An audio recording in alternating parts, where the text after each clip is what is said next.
Hello friends, welcome to my channel Anurodh Classes and today we will see mathematical tools. देखो physics का language होता है maths, ठीक है। इसीलिए मैथ्स का कुछ कुछ नॉलेज आपको होना चाहिए सो दैट कि आप फिजिक्स को अच्छे से सॉल्व कर सको। जो स्टूडेंट्स जेई के लिए तैयारी करते हैं, जो जेई का प्रिपरेशन करते हैं या जो स्टूडेंट्स ने अपने 11-12 में मैथ्स लेकर रखा है उनके लिए तो कोई प्रॉब्लम नहीं होता है। बट जो स्टूडेंट्स बायो लेते हैं, मीन्स वो स्पेसिफिकली बायो लेते हैं बट मैथ्स नहीं लेते हैं, ठीक है, तो उनके लिए थोड़ी सी दिक्कत हो जाती है। तो आइए इस वीडियो में हम देखते हैं कुछ इंपॉर्टेंट मैथमेटिकल फंक्शंस, फॉर्मूलाज, कुछ हम लोग मैथमेटिकल टूल्स देखते हैं जो कि हमें फिजिक्स का प्रॉब्लम सॉल्व करने में हेल्प करेगा, ठीक है। देखो, ऐसे तो मैथमेटिकल टूल्स में क्या क्या चीज आता है। एक तो सबसे पहले आपको कुछ एक एक हल्का फुल्का नॉलेज होना चाहिए रिगार्डिंग फंक्शन, कि फंक्शन किसको बोलते हैं, ठीक है। उसमें डिपेंडेंट वेरिएबल कौन सा होता है, इंडिपेंडेंट वेरिएबल कौन सा होता है, टाइप ऑफ फंक्शंस क्या होते हैं, ये आपको पता होना चाहिए। दूसरा चीज है वो है ट्रिगोनोमेट्री। ये आपको बहुत ये आपके लिए बहुत हेल्पफुल होगा। तो ट्रिगोनोमेट्री आपको बेसिक नॉलेज होना चाहिए ट्रिगोनोमेट्री का। सिमिलरली जो डिफरेंशिएशन एंड इंटीग्रेशन है ये आपको अच्छा खासा इसका नॉलेज होना चाहिए। Not that much advance level but basic level तो अच्छे से पता होना चाहिए, ठीक है। डिफरेंशिएशन एंड इंटीग्रेशन ये आपको अच्छे से पता होना चाहिए। देन जो वेक्टर होता है, वेक्टर अलजेब्रा, ये तो एक्सट्रीमली इंपॉर्टेंट है। स्टार्टिंग में ही आपको जरूरत पड़ेगा। स्टार्टिंग में डिफरेंशिएशन वेक्टर क्लास 11 में जब आप इंटर करते हो तो यही सबसे पहले सिखाया जाता है, ठीक है। एंड देन अलजेब्रा का बेसिक कुछ इक्वेशंस है, वो सब हमें पता होना चाहिए। तो इस वीडियो में मैं ये सब के बारे में थोड़ा ब्रीफली जो भी इंपॉर्टेंट चीजें हैं वो मैं आपको आपके सामने रखता हूँ। काइंडली पूरा वीडियो को अच्छे से देखिए तो ये आपके लिए बहुत ज्यादा एक हेल्पफुल होगा, ठीक है। चलो let's start with the function. देखो फंक्शन का मतलब क्या होता है। फंक्शन को नॉर्मली जैसा कि आप जानते हो कि फंक्शन को लिखते हैं y is equal to f x, ठीक है। y is equal to f x लिख सकते हैं या फिर देखो यहाँ पे ये जो भी चीज हम लिखे हैं, यहाँ पे जो भी चीज हम लिख रहे हैं इस साइड में वो एक्चुअली डिपेंडेंट वेरिएबल है। This is called dependent variable. ये किसके ऊपर डिपेंड करता है, ये x के ऊपर डिपेंड करता है। x जो है वो एक इंडिपेंडेंट वेरिएबल है and this dependent variable and independent variable के बीच में ये एक फंक्शन आता है। ये f का मतलब होगा कि इट इज फंक्शन। फंक्शन का सीधा साधा अगर सिंपल अगर बेसिक इसका मीनिंग अगर पूछा जाए तो आप बता सकते हैं कि फंक्शन का मतलब होता है रूल। तो एक इंडिपेंडेंट वेरिएबल एक रूल के साथ अटैच है, उस रूल के अकॉर्डिंगली ये जो डिपेंडेंट वेरिएबल है उसका वैल्यू आता है, ठीक है। ये इंडिपेंडेंट वेरिएबल कौन कौन सा वैल्यू ले सकता है उसको बोलते हैं हम डोमेन। एंड ये जो डिपेंडेंट वेरिएबल जो जो वैल्यू ले सकता है उसको बोलते हैं रेंज। जैसे अगर अगर हम लिखते हैं कि y is equal to simple simple कुछ हम एग्जांपल्स लेंगे इसमें। y is equal to x plus two, simple y is equal to x plus two हमने लिया।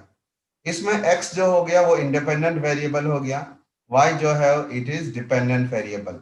नाउ y कैसे रिलेटेड है x से, ये रिलेटेड है कि x का जो भी वैल्यू होगा उससे 2 ज्यादा होगा। y का वैल्यू होगा वो होगा x का जो भी वैल्यू होगा उससे 2 ज्यादा होगा। फॉर एग्जाम्पल अगर x इक्वल टू 0 होगा तो y होगा 0 प्लस 2, दैट इज 2।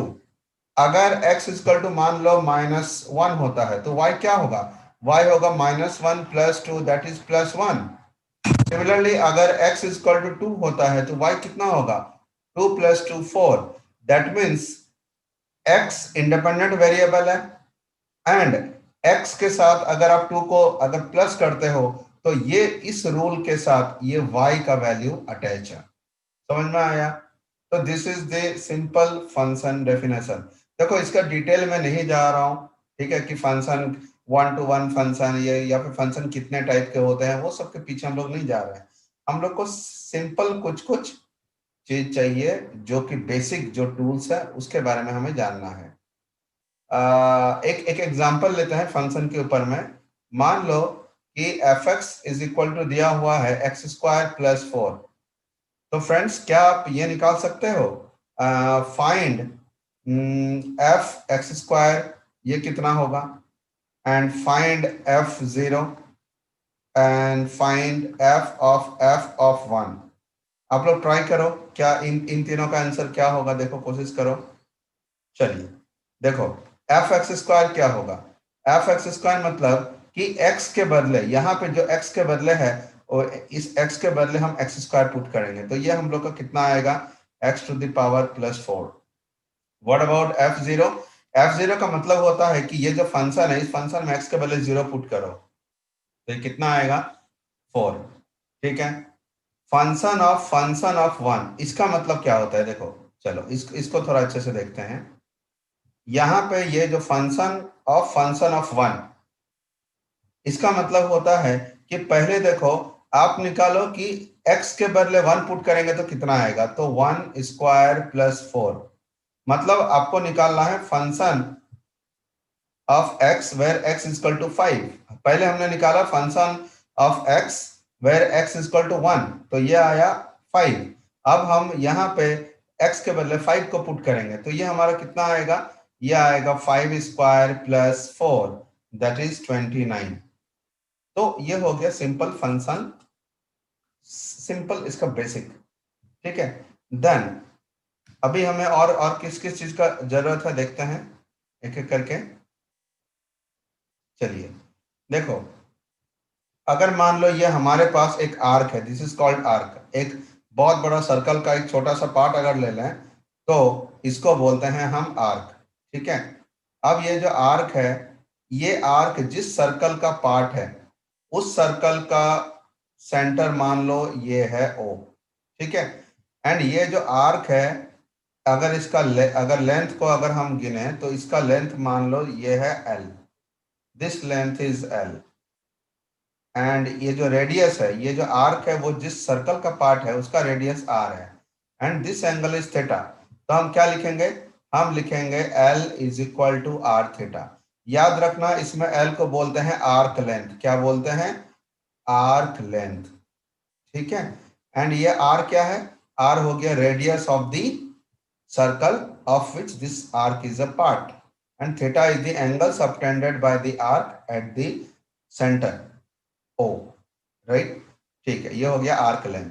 और हमें क्या क्या चीज जानना है, और हमें यहाँ पे जैसे pi radian is equal to 180 degree. आपको पता है ना कि ऐसा यूनिट में, ऐसा सिस्टम में जो प्लेन एंगल का ऐसा यूनिट क्या होता है, रेडियन। क्या होता है, रेडियन। ठीक है। तो pi radian is equal to 180 degree. इसका मतलब अगर बोला जाए कि पाई बाई 4 कितना होगा, देखो ये जो सी है ना, इसको इसको कभी कभी नहीं भी दिखाया जाता है। ठीक है। जैसे अगर मैं बोलता हूँ कि पाई बाई 4 का मतलब कितना डिग्री होगा, तो सिंपली 180 बाई 4 कर देंगे। दैट इज, ये हम लोग का कितना होगा, ये हम लोग का हो जाएगा 45 डिग्री। ठीक है। तो pi radian is equal to 180 degree. Degree तो हमेशा लिखना पड़ता है, बट ये जो रेडियन का जो सिंबल है वो नहीं लिखने से भी चलेगा। ठीक है। अच्छा, और क्या क्या चीज हमें जानना है, देखो, देखो फ्रेंड्स, हम मैथमेटिकल टूल्स देख रहे हैं, जो जो जो भी इंपॉर्टेंट, जो भी बेसिक जो मैथ्स है, वो हम देख रहे हैं। ओके। नाउ अब मान लो कि हमारे पास ये हमने क्वाड्रेंट ले लिया, इसको क्वाड्रेंट बोलते हैं, इसको बोलते हैं फर्स्ट क्वाड्रेंट, इसको सेकंड, इसको थर्ड, इसको फोर्थ। ठीक है। फर्स्ट क्वाड्रेंट में जितने भी जितने भी साइन, कॉस या टेन, कुछ भी ले लो, trigonometric function, all trigonometric functions are positive here. Second quadrant में सिर्फ साइन जो है या कोसेक, जो कि उसका रिवर्स होता है, साइन या कोसेक जो होता है वो इसमें पॉजिटिव होता है। ठीक है। अच्छा, थर्ड क्वाड्रेंट में क्या होता है, कॉस या सेक, ये होता है पॉजिटिव। फोर्थ क्वाड्रेंट में टेन या कॉट होता है पॉजिटिव, ये याद रखना। ठीक है। एंड हमेशा angles are measured anti clockwise, always remembered, angles are always measured anti clockwise. At least आप फिजिक्स में तो इसी स्ट्रेटेजी को फॉलो करना है आपको कि एंगल को हमेशा हम एंटी क्लॉकवाइज मेजर करेंगे। और यहाँ पे हम क्या लिख सकते हैं कि साइन या कॉस अगर हम लिखते हैं तो sine 90 plus theta equal to क्या करेंगे हम, ये क्या लिखेंगे, कॉस थीटा। ये आई थिंक आप लोग को ये पता होगा, इसलिए मैं इसमें डिटेल से नहीं जा रहा हूं, बस ये आपको पता होना चाहिए। साइन 180 प्लस थीटा कितना होगा, माइनस साइन थीटा। ये एक्चुअली हम ना इस क्वाड्रेंट को देख के हम समझ सकते हैं। मैंने इसके लिए अलग से एक वीडियो बनाया है जिसमें कि कौन सा क्वाड्रेंट में क्या होगा, साइन 90 प्लस थीटा कितना होगा, कॉस 90 प्लस थीटा कितना होगा, ये सब कैसे हम जानेंगे वो मैंने डिटेल से बताया है। ठीक है, उसका लिंक आपको डिस्क्रिप्शन में मिल जाएगा। नाउ अब देखिए, हम ट्रिगोनोमेट्री का कुछ कुछ इंपॉर्टेंट बेसिक्स, मैं सिर्फ बेसिक्स पे जा रहा हूँ, डिटेल से नहीं जा रहा हूँ। डिटेल्ड वीडियोस मैंने हर किसी का बनाया हुआ है या बनाऊंगा, आप लोग देख लीजिएगा, मिल जाएगा आपको मेरे ही चैनल में। अच्छा, ये बहुत बार ये वाला चीज पूछा जाता है, अगर हमारे पास एक राइट एंगल ट्राइंगल है एंड ये अगर 3 है, ये अगर 4 यूनिट है, मतलब इसका लेंथ अगर 3 यूनिट है, इसका 4 यूनिट है, इसका अगर 5 यूनिट है, तो ये हो जाएगा 37 डिग्री। ये कितना हो जाएगा, 37 डिग्री। ये कितना हो जाएगा, 53 डिग्री। ये याद रखना, ठीक है। तो इसका मतलब है कि tan 37 इज इक्वल टू 3/4 होता है and tan 53 degree is equal to 4/3 होता है। इसको याद रखना, ये बहुत आपको काम आएगा न्यूटन लॉज ऑफ मोशन में, ये बहुत काम आता है, ठीक है।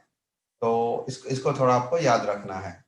देन और क्या क्या अलजेब्रा एंड ट्रिगोनोमेट्री में हमें जानना है, वो है कि हमारे पास दो फॉर्मूला है, एक है साइन फॉर्मूला, एक है कोसाइन फॉर्मूला। साइन फॉर्मूला क्या होता है, कोसाइन फॉर्मूला क्या होता है, तो देखो साइन फॉर्मूला के लिए ना ये ट्राइंगल ले लेते हैं हम, ये ट्राइंगल है, ठीक है। ये लेंथ है, ये जो साइड है इसका लेंथ a है, इस साइड का लेंथ b है, इसका लेंथ c है। इसको मैं ले लेता हूं अल्फा, इसको मैं ले लेता हूं बीटा, इसको मैं ले लेता हूं गामा। तो साइन साइन लॉ क्या बोलता है, या साइन फॉर्मूला के हिसाब से साइन अल्फा बाय, देखो जब आप अल्फा लिखोगे तो उसका ऑपोजिट वाला साइड को लिख दो, इज इक्वल टू, फिर लिखो साइन बीटा बाय उसका ऑपोजिट वाला साइड को लिख दो b, is equal to sine gamma by उसका ऑपोजिट वाला जो साइड है उसको लिख दो, ठीक है। ओके, देन इसको बोलते हैं साइन फॉर्मूला या साइन एक्सप्रेशन। नाउ हम देखते हैं कोसाइन वाला। तो कोसाइन के लिए हम क्या करेंगे, फिर से हम दो साइड सिर्फ ले लेते हैं ए और बी, मान लो इसके बीच का एंगल है थीटा। तो ये अगर सी है, if this is this C, तो हम लिखेंगे C square is equal to A square plus B square plus 2ab cos theta. ये क्या होगा, प्लस होगा कि माइनस होगा, ये माइनस होगा, ठीक है। याद रखिएगा इस पर्टिकुलर फिगर के हिसाब से ये होगा, ठीक है। C square equal to A square plus B square minus 2ab cos theta. Now और क्या क्या चीज हमें जानना जरूरी है, वो है देखो कुछ कुछ वैल्यूज हैं जो कि आपको याद रखना चाहिए। जैसे ई का वैल्यू, मतलब एक्सपोनेंशियल वैल्यू, ये जो एक्सपोनेंट जो होता है ना e टू द पावर 1, इसका वैल्यू होता है 2.72, बस इतना याद रखो, इसको याद रखना है। देन log 2, log 2 कितना होता है, log बेस, ये बेस 10 है, ठीक है। दो टाइप का log होता है, एक होता है बेस e, एक होता है बेस 10। तो log 2 जो हो जाएगा वो हो जाएगा 0.301, ठीक है। देन और किस किस चीज का वैल्यू आपको जानना है, वो है √2, √2 इज इक्वल टू 1.414। √3 इसका भी वैल्यू आप याद रखने से बहुत अच्छा रहेगा, 1.732। ये हमने देखा कि बहुत बार ये भी काम आता है, √5 इज इक्वल टू 2.24। पाई का वैल्यू तो आपको हर किसी को पता होगा, तो सिर्फ इतना ही याद रखो, 3.14। ज्यादा इंपॉर्टेंट इस चीज का है पाई स्क्वायर हो जाएगा 9.8, एंड ये आपको बहुत काम आएगा, ये वाला चीज pi square is equal to 9.8, right? Okay, now अभी थोड़ा सा हम लोग quadratic equation and binomial theorem, जो भी बेसिक चीज है वही मैं आपको बता रहा हूँ, ठीक है? चलो, देखो आपको पता है कि क्वाड्रेटिक इक्वेशन किसको बोलते हैं? क्वाड्रेटिक इक्वेशन, फ्रेंड्स जो लोग अभी अभी इस वीडियो को देख रहे हो उनके लिए मैं बता रहा हूँ, ये हम मैथमेटिकल टूल्स देख रहे हैं, हम सिर्फ बेसिक चीजों को यहाँ पे देख रहे हैं, एक ब्रीफ ओवरव्यू ले रहे हैं सबका। तो क्वाड्रेटिक इक्वेशन, आपको पता है कि क्वाड्रेटिक इक्वेशन होता है x square plus b x plus c is equal to 0, ठीक है? इसको अगर हम सॉल्व करेंगे तो क्या होगा, ये जो x है इसको बोलते हैं रूट, क्या बोलते हैं? Root of this quadratic equation. ये आपको कौन से चैप्टर में काम आएगा फिजिक्स का? ये आपको फिजिक्स का Newton laws of motion, straight line motion, projectile motion, gravitation, then आपको काम आएगा ये वाला इन एसएचएम, ठीक है? वो सब में ये वाला काम आएगा।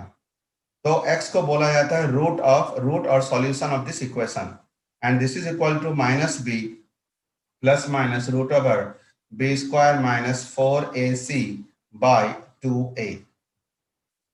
एंड ऑब्वियसली क्वाड्रेटिक इक्वेशन का दो इक्वेशन आ सकता है, इक्वल भी होगा, इमेजिनरी भी होगा, रियल भी होगा, वो डिपेंड करेगा ये बी स्क्वायर माइनस 4ac के ऊपर में। हमने इसके ऊपर भी एक कंप्रेहेंसिव एक वीडियो बनाया है, आप देख लीजिएगा। तो x1 प्लस x2, अगर इसका दो अगर अनइक्वल अगर रूट होता है तो x1 प्लस x2 हो जाएगा minus b by a, and x1 x2 हो जाएगा c बाई ए। ये सब आपको याद रखना है। देन बहुत बार हमें फिजिक्स में जरूरत पड़ता है कुछ अप्रोक्सीमेशन करने का, तो उसके लिए हम यूज करेंगे binomial theorem. We will use binomial theorem. Binomial theorem हम कब यूज करेंगे?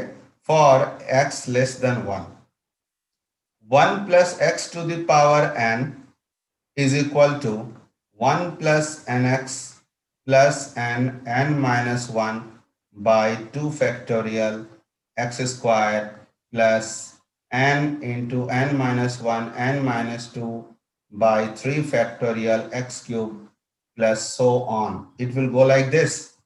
अब अगर x अगर लेस देन 1 है, देखो x का कुछ भी वैल्यू हो तो ये जो बाइनोमियल थ्योरम है ये एप्लीकेबल है, बट जब हम x लेस देन 1 करेंगे ना तो इसी को हम ऐसा लिख सकते हैं, जब लेस देन 1 होगा तो हम इसी चीज को लिखेंगे 1 plus x n is equal to 1 plus n x. ये हम कब लगाएंगे? ये हम कब यूज करेंगे? जब हम लोग का जो x है it is very very less than 1, तब हम ये चीज लिखेंगे, ठीक है?